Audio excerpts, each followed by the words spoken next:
ପଡ଼ାର ଯେଉଁ ଏନ୍ଏସି ଅଞ୍ଚଳ ରହିଲା ଯେଉଁଠିକି ରୁରାଲ ମାନେ ଇଣ୍ଟେଲେକ୍ଚୁଆଲ ଭୋଟର ରହିଲେ ସେଇ ଜାଗାରେ କମିଗଲା କାରଣ ସେଇ ଜାଗାରେ ଆମେ ମାତ୍ର 1400 ଭୋଟରେ ଡିଫରେନ୍ସ ହେଇଛି।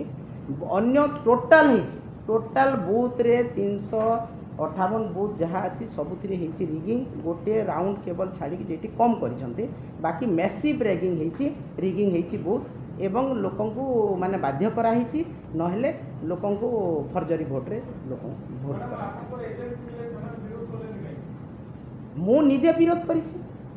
ମୁଁ ଗୋଟିଏ ବୁଥକୁ ମୁଁ 6ଟା 7ଟା ବୁଥକୁ ଗଲି ନିଜେ ବିରୋଧ କଲି। ଆପଣ ଭିଡ଼ିଓ ବି ଭାଇରାଲ ହେଇଥିଲା ଦେଖିଥିବେ। ମୁଁ ତାଙ୍କର ଯେଉଁ ବୁଥ୍ ଭିତରେ ଚିରକୁଟ ବାଟିବା ବୁଥ୍ ଭିତରେ ପଇସା ଦେବା ବୁଥ୍ ଭିତରେ ଲୋକଙ୍କୁ ଡରା ଧମକା କରିବା ମୁଁ 10-12ଟା ବୁଥରେ ଯାଇକିରି ପାଟିତୁଣ୍ଡ କରିଛି ଆପଣ ଦେଖିଛନ୍ତି। ମୁଁ ଗୋଟିଏ ବୁଥରେ ଗୋଟିଏ ସମୟ ରହିବି ନା ଗୋଟିଏ 15 ମିନିଟ୍ ରହିବି ମୋର ଆହୁରି 300 ବୁଥ୍ ଅଛି। ତାପରେ ଆପଣମାନେ ଦେଖିଛନ୍ତି ଯେଉଁ ପୋଷ୍ଟାଲ ବ୍ୟାଲଟ୍ରେ ବି ଭୁଲ ହେଇଛି। ପୋଷ୍ଟାଲ ବ୍ୟାଲଟ୍ରେ 300 ଭୋଟକୁ ନାକଚ କରାହେଇଛି। ପୋଷ୍ଟାଲ ବ୍ୟାଲଟ୍ କିଏ ଦିଏ? ଯିଏ ମାନେ ବାହାରେ ଚାକିରି କରୁଥିବ ଆସିପାରିନଥିବ କିମ୍ବା ଯେ ଇଲେକ୍ସନ୍ ଡ୍ୟୁଟିରେ ପଡ଼ିଥିବ ଏମିତି ଲୋକ ଦିଅନ୍ତି। ସେମାନେ କ'ଣ ଭୁଲ କରିବେ? 300ଟା ଭୋଟକୁ ନାକଚ କରାହେଇଛି ଏବଂ ଆମକୁ ତଳକୁ ରଖାହେଇଛି। ମାତ୍ର 75 ଭୋଟ ଆମେ ପାଇଛୁ, ବାକି ସବୁ ବିଜେପି ପାଇଛି। ତ 300ଟା ଭୋଟ କେଉଁ କାରଣ ନାକଚ ହେଲା ସେଇଟା ବି ତଦନ୍ତ ସାପେକ୍ଷ।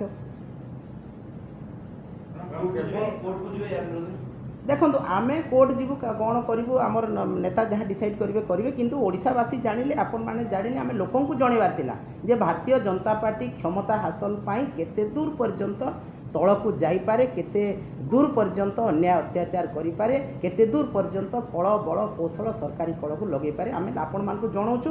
ଆପଣମାନଙ୍କ ମାଧ୍ୟମରେ ଆମେ ସାରା ଓଡ଼ିଶାକୁ ସାରା ଭାରତବର୍ଷକୁ ଜଣାଉଛୁ। କୋର୍ଟ କଚେରୀ କଲେ ଆଜ୍ଞା କ'ଣ ହେବ? ଆମର ପିଲାଙ୍କୁ 4ଟା ପିଲାକୁ ନୂଆପଡ଼ା ଏନ୍ଏସିର ରାତାରାତି ଗିରଫ କରାହେଲା। ଟଙ୍କା ବାଣ୍ଟିଲା ବିଜେପି କିନ୍ତୁ ଆମ ପିଲା ସେଥିରେ ଗିରଫ ହେଲେ। ଯେତେବେଳେ ମନା କରିବାକୁ ଗଲେ ତାଙ୍କୁ ଗିରଫ କଲେ ଏବଂ ସେ 5ଟା ପିଲା ଯେଉଁମାନେ ମେନ୍ ପିଲା ବିଜୁ ଜନତା ଦଳର ଥିଲେ ନୂଆପଡ଼ା ଏନ୍ଏସିରେ ତାଙ୍କୁ ଆର୍ମ ଆକ୍ଟରେ ଫରୱାର୍ଡ଼ କରାହେଇଛି। କ'ଣ ତାଙ୍କଠାରୁ ସିଜ୍ ହେଇଛି କି ଆର୍ମ? ମାନେ ତାକୁ ଆଉ ଆସି ଦିଆ ନ ଯାଉ ଭୋଟ ଭିତରେ ସେଥିପାଇଁ ଆର୍ମ ଆକ୍ଟ ଲଗା ହେଲା। ରେଡ୍ କରାହେଲା ଆମ ନେତାମାନଙ୍କ ଘରକୁ। ଜୁନେଦ ଭାଇ ଯିଏ ଖରିଆଡ଼ ରୋଡ଼ ଏନ୍ଏସିରେ କଂଗ୍ରେସରୁ ବିଜେଡ଼ିକୁ ଆସିଲେ ରାତାରାତି ତାଙ୍କ ଘର ରେଡ୍ କରାହେଲା। ଗୋଟେ ଜେନ୍ ଭାଇଙ୍କ ଘର ରେଡ୍ କରାହେଲା। କ'ଣ ପାଇଁ? ମାନେ ଡରା ଧମକା କଲେ ଏମାନେ ବୁଥକୁ ଆସିବେ ନାହିଁ, ଆମେ ଯାହା ଚାହିଁବୁ ବୁଥରେ କରିବୁ।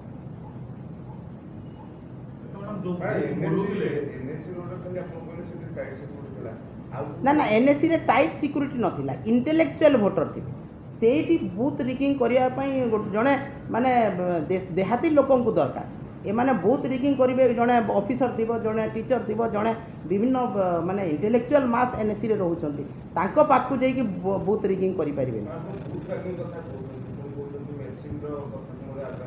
ନାଇଁ ଦେଖ ମେସିନ୍ର ଭୋଟକୁ ଆମେ ଅଗ୍ରାହ୍ୟ କରିବୁ ନାହିଁ। ମେସିନ୍ର ଭୋଟକୁ ମୋ ଭୋଟ ଯାହା ପଡ଼ିଛି ମୁଁ ତ ଅଗ୍ରାହ୍ୟ କରିବି କାରଣ ମୋର ସମର୍ଥନରେ ସାରା ନୂଆପଡ଼ା ବାହାରିଥିଲେ ବିଜୁ ଜନତା ଦଳର ସମର୍ଥନରେ। ମୁଁ ସେଇଠି 38,000 ଭୋଟ କେମିତି ପାଇବି? ଆଉ ଜଣେ ମୁଖ୍ୟମନ୍ତ୍ରୀ ଯେଉଁଦିନ ଫାଷ୍ଟ ଗଲେ ରେକର୍ଡ଼ ହେଇଛି ପରା। ମୁଁ କହୁଛି ଏଇଠି ଅନେକ ରେକର୍ଡ଼ ବିଟ୍ ହେଇଛି। ମୁଖ୍ୟମନ୍ତ୍ରୀ ଯାଉଛନ୍ତି କହୁଛନ୍ତି ଯେ ଆମେ 1,20,000ରୁ ଏବ ଭୋଟ ପାଇବୁ, କଂଗ୍ରେସ ସହିତ ଆମର ସେ ଦ୍ୱିତୀୟରେ ରହିବ, ବିଜେଡ଼ି ଆମର ନାହିଁ।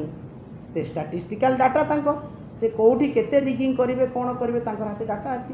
ଆଗରୁ କହିଲେ ସେ ତ ସର୍ବଜ୍ଞ ନୁହନ୍ତି, ଭଗବାନ ନୁହନ୍ତି, ସେ କହିଦେବେ ଯେ ଆମେ 1,20,000ରୁ ଏବ ପାଇବୁ। ମୁଁ ତ କହିପାରିନି ମୁଁ ଜିତିକିବି କି ନାହିଁ, ସେମାନେ କହିଦେଲେ। ତ ଏଇଟା ହେଉଛି ସୋଚି ସମଝି ତାଙ୍କର କେଉଁ ଜାଗାରେ କେତେ ଭୋଟ ରିଗିଂ ହେବ, କେତେ ଲୋକଙ୍କୁ ଆମେ ଭୋଟ କରାଇଲେ କେତେ ପରସେଣ୍ଟେଜ ହେବ, କେତେ ଲୋକଙ୍କୁ କଲେ ବିଜେଡ଼ି 3 ନମ୍ବରରେ ରହିବ, ଜାଣିଶୁଣି ଏଇଟା ଆଗରୁ ସବୁ plan statistical data fix up. ଖାଲି ଲୋକଙ୍କୁ ଦେଖେଇବା ଭଳି ଲୋକଙ୍କ ମାଇଣ୍ଡକୁ ମାନେ ଭୁଆଁ ବୁଲେଇବା ପାଇଁ ଗେମ୍ ଚାଲିଥିଲା ଖାଲି ନୂଆପଡ଼ାରେ, ନହେଲେ ଆଗରୁ ସବୁ କିଛି ସ୍ଥିରୀକୃତ ଥିଲା। ଏବଂ ଏଇଟା ନିଶ୍ଚିତ ଭାବରେ ଓଡ଼ିଶା ଭାରତବର୍ଷ ପାଇଁ ଏଇଟା ଗଣତନ୍ତ୍ରର ହତ୍ୟା, ସମ୍ବିଧାନର ହତ୍ୟା ଏବଂ ନିର୍ବାଚନ ଆଚରଣ ବିଧିକୁ ମାନେ ନିରପେକ୍ଷ କରାଯାଇ ନାହିଁ। ସମ୍ପୂର୍ଣ୍ଣ ଭାବରେ ନିର୍ବାଚନ କମିଶନ ଦାୟୀ ଏବଂ ନିର୍ବାଚନ କମିଶନ ଯେଉଁ ଦାୟୀ ଏଇଟା ମୁଖ୍ୟମନ୍ତ୍ରୀ ପ୍ରଧାନମନ୍ତ୍ରୀ ଦାୟୀ। ଆମେ ସମ୍ପୂର୍ଣ୍ଣ ଭାବରେ ଦାୟୀ କରୁଛୁ। ଆଜି ଯେଉଁ ଇଲେକ୍ସନକୁ ଆପଣ ଦେଖିବେ ଆଗାମୀ ଦିନରେ ବି ଯାହା ଇଲେକ୍ସନ ଆମେ ପ୍ରେଡିକ୍ଟ ଏବେ କରୁଛୁ କୌଣସି ସ୍ଥାନରେ ଭାରତୀୟ ଜନତା ପାର୍ଟି ଛଡ଼ା ଅନ୍ୟ କେହି ଜିତିପାରିବେ ନାହିଁ। ଆଜିର ପ୍ରେଡିକ୍ସନ୍ ଆସନ୍ତା 10 ବର୍ଷ ପର୍ଯ୍ୟନ୍ତ, ଯେଉଁ ଦିନ ପର୍ଯ୍ୟନ୍ତ ରହିବ ତାଙ୍କର ମେସିନ୍ ରହିବ, ତାଙ୍କର ଲୋକ ରହିବେ, ସେମାନେ ସେଇଭଳିଆ କରିବେ। ଦେଖନ୍ତୁ ଆମେ କୋର୍ଟକୁ ବି ଯିବୁ, ଆମର ସଭାପତି ଯାହା ଚାହିଁବେ ସେଇ ଅନୁସାରେ ଆମେ କରିବୁ, କିନ୍ତୁ ବର୍ତ୍ତମାନ ପର୍ଯ୍ୟନ୍ତ ଲୋକ ଜାଣିବାର ଅଛି ଯେ ଏଇଟା ଭୁଲ। ଆଉ ନୂଆପଡ଼ାବାସୀ ଜାଣିଛନ୍ତି, ନୂଆପଡ଼ାବାସୀ ସମ୍ପୂର୍ଣ୍ଣ ଭାବରେ ଜାଣିଛନ୍ତି ଯେ ଆମେ ଶଙ୍ଖକୁ ଦେଇଥିଲୁ କିନ୍ତୁ ପଦ୍ମରେ ଭୋଟ ଯାଇଛି। ଏଇଟା ନୂଆପଡ଼ାବାସୀ ଯୋଉ ହିସାବରେ ଭୋଟିଂ ହେଇଛି କିନ୍ତୁ ସେଇ ହିସାବରେ ଲୋକ ଜାଣିଛନ୍ତି କି ଆପଣ ଦେଖିଛନ୍ତି କି? ନା ନା, 5ଟା ସୁଦ୍ଧା ଟୋଟାଲ ବୁଥ ଖାଲି ଥିଲା। ଇଭିନ୍ ଏଜେଣ୍ଟ ମାନଙ୍କୁ ଗାଳି ଦେଇକି ଭଗା ହେଇଛି, ତୁମେ ଯାଅ ବାହାର। ଆମ ପାଖରେ ବି ନଜିର ଅଛି, ଆମର ନାରାୟଣ ଭାଇ ବି ସେଇ କଥା ଆପଣଙ୍କ ମିଡ଼ିଆରେ ବି କହୁଥିଲେ। ଲୋକ 5ଟା ସୁଦ୍ଧା ସମ୍ପୂର୍ଣ୍ଣ ଭାବରେ ଭୋଟ ସରି ସାରିଥିଲା। କେମିତି ନିର୍ବାଚନ କମିଶନ ଦେଲେ ଆର ଦିନ 12ଟାରେ 83.45%, ଏଇଟା ସବୁଠୁ ବଡ଼ ସନ୍ଦେହର କଥା। ଧାଡ଼ି ହେବା କଥା, ଲୋକ ଫୁଲ୍ ଗେଦରିଂ ହେବା କଥା।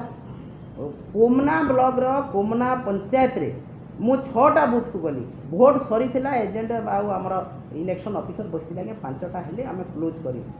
ସେଇ ଜାଗାରେ 92% ଭୋଟ ହେବ। କେଉଁ ହିସାବରେ 92? ଆମେ ବି ଆଜ୍ଞା 5 ଥର 6 ଥର ଇଲେକ୍ସନ ଲଢ଼ୁନି। 67% is the highest.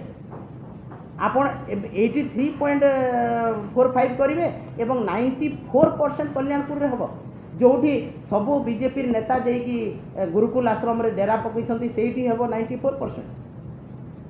ଆଜ୍ଞା ଏଇଟା ସବୁ ଫେକ୍ କଥା ଏବଂ ଲୋକଙ୍କୁ ଭୁଆଁ ବୁଲେଇବାର ଲାଗି ଏଇଟା ସବୁ କରାହେଇଛି ଭାରତୀୟ ଜନତା ପାର୍ଟିର ବୁଥ୍ ରିଗିଂ।